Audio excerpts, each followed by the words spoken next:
If you picked up this figure, then you chose wisely. Here to look at the Hasbro Indiana Jones Adventure Series Build an Artifact, Indiana Jones The Last Crusade, Grail Knight.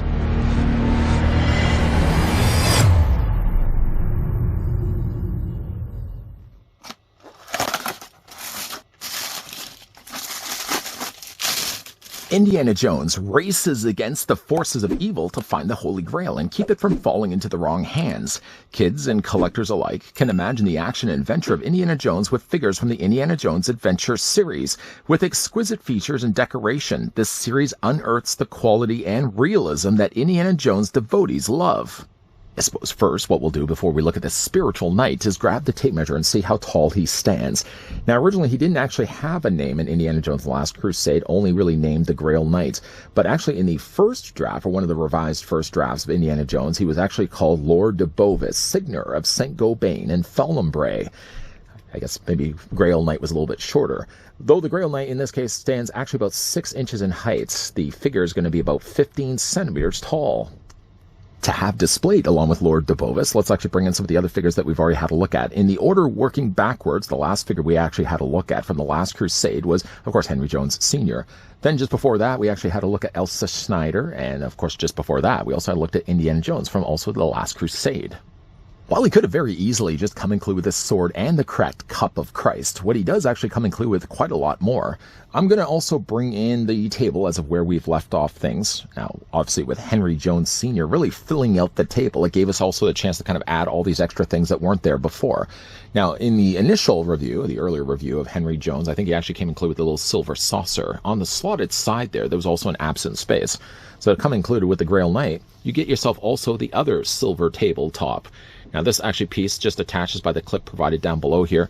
I probably should have not done this. You know what I'm going to do? I'm just going to take off all the other things because I know if I tilt it the wrong way, they're going to all end up on the floor. I'm going to take the other silver saucer, and you'll see there's a slot on the side. Boy, am I saying a lot of S things. I'm going to slot that in place, and now we've actually got ourselves symmetrical sides to the table. We're not just going to stop with symmetry there.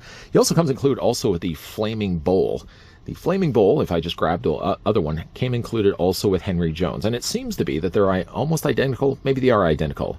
Oh, the flames are a little bit different from one to the other. I mean, easily Hasbro could have just phoned this in and called it just simply the same sculpt. But it seems like the flames are a little bit different from one another. And I'm guessing they probably are going to go in kind of like these little indentation marks here on the sides. We're still sticking with symmetry until, of course, that we start adding all the other things. Now, the Grail Knight also comes included various different goblets and grails. Obviously, if you've seen the movie, some choices were made wrong. This one is actually nicely done here in gold plastic, while another one here is done here in silver plastic. This is a little bit more simpler, but not simple enough. There's also this one here as well that kind of looks like it should be holding a candle, as there's a hole there on the top. But again, if you were to choose any of these, you'd be choosing wrong. I don't know the actual correct placement of these. Going to have to go back and watch the movie again, but we're just going to kind of put them in places of at least that fill in some of those holes. I'll put one, say, over here, for example. The correct one, the right one, would be this one. The most crudest of goblets would be, in fact, the Cup of Christ. Now, the inside of it actually has a little bit of additional gold. The outside is pretty rough and, again, like kind of more of a darker brown. And we're going to also put that on the tabletop as well. Now, of course, we also have these other goblets. The one that Elsa Schneider, I believe, grabbed was actually this one. It is still, unfortunately, a little bit warped. We can also put that up on the table, and we'll also add the other one there as well. If I can do my best to pick this up without knocking anything off in the process, this is now the completed table. Get a good gander of that. All the goblets, all the various cups of what would be the Cup of Christ. Again, you'd have to make sure you're choosing wisely. A nice-looking decorative piece to be putting on display. Although I won't be displaying it for the rest of this review, I'm just going to move it off to the side. Feel free, I would certainly entertain the idea if you guys already haven't had the chance to check out my other earlier reviews of where we've been building this whole time. Feel free to give that a gander. Now the things that are specifically to the Grail Knight. He comes included with his sword. The sword is fairly matte in the actual silver blade, and yet the guard and the hilt is a very nice metallic silver. He has, of course, a place to store it in either one of his hands, but if you'd rather store it somewhere else, he also comes included with a scabbard or a sheath. And this actually has a little peg on the back here that if you then look at the figure, just going to move it out of the way here, he's actually got a hole right down here. I thought initially it may have sat a little too low, and then I realized where the belt actually sits. I guess it sits fairly accurate. It maybe sits a little too low, but I don't know. It seems like it's a little too close to the lower ends of his legs. Now, the figure also has, oh, by the way, I did mention already that you can sheath the sword. Did I mention that? I'll mention it here. You can sheath the sword if you want to store it out of the way and if you don't want to have it displayed necessarily with the figure. One big bulk of plastic you probably have been looking at this whole time. Off to the side here, the figure also comes included with a cape. The cape has, for all intents and purposes, just a molded white plastic. There are a few little decorative things that they've added here in red, like the symbol he has off to the side. He has what I would imagine to be a hood. Again, the whole hood is actually just molded to the rest of the plastic. And then he's got a little bit of lacing here. The strings on the front that tie the, of course, cape together are nicely painted here as well in red and silver. Now, he has one peg right here. Unfortunately, it always is the case when it comes to using softer materials like this. The peg is also a very soft material. So if you wanted to put it, for example, over top of the actual knights, I will be taking it off in a second because, of course, it'd just be a little bit easier to move the figure around. But sliding this right now over his forehead, the peg, for all intents and purposes, should plug into his back. And it does an okay job until you start to move the figure around, and before you know it, that peg's coming free. I mean, again, it's not a case that they could use harder plastic for the peg, because, of course, you'd have to then use harder plastic for the rest of the cape. But, man, it just never stays properly in place. I mean, if anything, you kind of just have it resting against his shoulders. I'm just going to leave it alone. I'm not going to try to move it around that much. I do like what I do actually like about the cape is the way it drapes on the floor. So in a way, it helps to kind of stabilize the knight that can help prevent the figure from falling over. He still has peg holes in the undersides of his feet, but I gotta say, like, the cape also helps to kind of just support him as well and keep him upright. Let's go ahead and remove the cape for right now. Let's also as well unsheath the sword and the sheath. We're going to also put that to the side. And getting a closer look now at the Grail Knight, it is a really nice looking head sculpt once again. I will say, though, I feel like the head sculpt is maybe a bit too proportionally big when you compare it for the rest of the figure's body. He has a normal sized body, but then a very large head. Go back and watch the movie again, Twist My Rubber Arm. I'm sure he probably has a fairly large head in the movie, and you can also compensate and balance off some of the improportions by using also as well the cape. The cape kind of will fill it out a little bit. Again, you can just drape it over top of his head.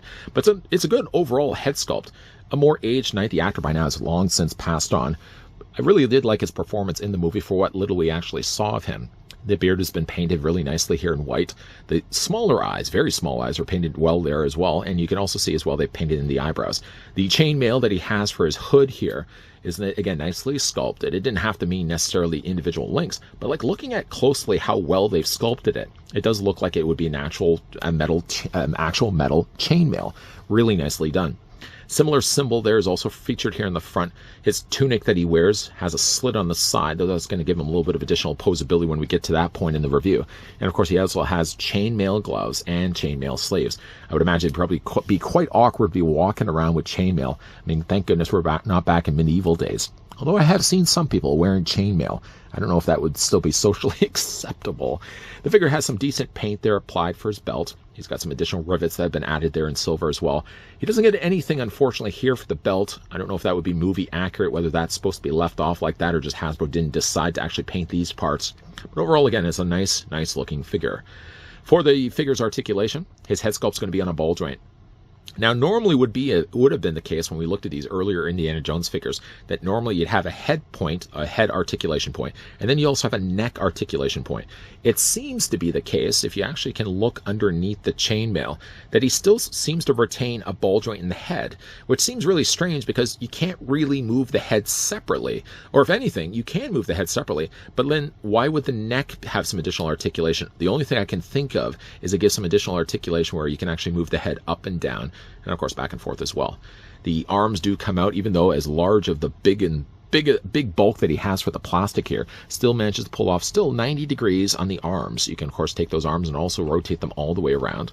The figure has a single hinge only on the elbow. You can rotate the hand back or rotate the forearm back and forth, and you can rotate as well the hands all the way around. And there's also a little hinge there as well. I can't forget the little hinge there on the hands. The figure also has an upper torso ball joint, so it's nice to see that they didn't simply just sculpt this as all one piece and then just basically forfeit the articulation. They still managed to put the posability in there as well. Legs do split out thanks to, of course, the splits on the sides. You can bring the legs forward only so far, just because, again, like this is going to be in the way of things. He also has a swivel at the top of the thigh, although it's, again, a little harder to see. There's the swivel cut right there, about 3/4 up the way. And there's also a hinge on the knee. You can rotate the lower leg, and there's still the articulation back and forth this way on the ankle. It's a nice looking figure where I don't feel like why did we just have to get the Grail Knight just to fill in a slot? I don't feel that at all. I still feel that way necessarily when it comes to Dial of Destiny releases. They didn't have to be included at all. But if you are solely just collecting the Last Crusade, again, we're going to be bringing those Last Crusade figures back in here. All of these, I feel are ones that I'm not looking at them thinking, oh, it's just Hasbro's excuse to once again throw in unnecessary figures. No, I feel like even like Elsa Snyder, she's crucial. She plays a significant role on the end just by simply choosing the wrong Grail. And speaking of the wrong Grail, let's bring back in the completed table. Yeah. Unfortunately, though, there are still 2 slots that instead of using for Dial of Destiny characters, they could have still found a way to include more Last Crusade figures. I think ultimately what's going to be happening is some of those figures that maybe didn't make the top cut or the initial cut release when it comes to the Last Crusade artifact waves, I feel like ultimately those figures are going to only get a single release. And if not careful, collectors may just completely overlook the fact that they exist. I feel if anything, they should have belonged as part of this wave, because really out of 6 figures, only 4 figures, which is still the greater number, but only 4 figures are actually from the Last Crusade. Well, seeing as the Grail Knight did spend all of eternity to guard the Cup of Christ, the least I could do is actually have the figure displayed in final looks along with the tabletop. And now the tabletop is finally completed. Very observant viewers will probably notice on the back of the table, I didn't completely attach one of the legs. I'm going to be fixing that shortly after this review. I want to make sure at least the table is sturdy enough, because when I eventually do put this on the shelf, I don't want it to be off-kiltered at all, where any one of these goblets could end up on the floor and my cat would end up stealing it. I would hope at the very least, if my kitty is going to be stealing one of the goblets, it at least is going to be choosing wisely. Wise also on Hasbro's part to include the Grail Knight. Though he is really only in the end of the movie, I think he is as justified to be included in this wave as at least the rest of the Last Crusade figures that we've looked at: Indiana Jones, Henry Jones Sr., and of course Elsa Snyder. I think there's still potential for them to include other Indiana Jones Last Crusade figures, but I don't know. Does this now mean that Hasbro is just going to say, okay, we've done Raiders of the Lost Ark, we've done Temple of Doom, we've now done Last Crusade, let's now move over to Kingdom of the Crystal Skull? I think there's still obviously potential to fill in those gaps with characters that haven't yet been released in plastic. The worst thing they can really do, like Mola Ram, for example, is release them individually, where collectors just may miss them completely on their radar and don't even think he gets released. They have to release a lot of those figures, I think, as part of artifact waves to ensure that collectors like myself know that they actually exist. And I'm sure we're probably still going to be getting Dial of Destiny. Not probably, though, marketed on their own as part of an artifact wave. No. Hasbro's simply just going to shoehorn in those Dial of Destiny figures wherever they find the opportunity to ensure that collectors like myself are still going to be picking them up in order to build things like a table. What other characters would you like to see from the Indiana Jones universe make their way to plastic form? Let me know down below in the comments section. Also, hey, as well, if you guys enjoyed this video, want to hit with a like. If you guys have been loving all of these reviews of the artifact wave from Last Crusade, even though there are, again, some Dial of Destiny characters in there as well, if you haven't already done so, make sure you hit that subscribe button down below as well, and you're turning on the bell notification. I hate to say that we might be a little bit now finished when it comes to Indiana Jones stuff, until, of course, I end up picking up a few little fragmented figures that I didn't pick up along the ways that weren't part of artifact waves. I probably will still be picking those up, and if I do, yes, I will have reviews of those guys coming up. But there's always content coming your way, so make sure you're keeping your peepers peeled to this channel. And as always, guys, thanks for watching. See you guys next time.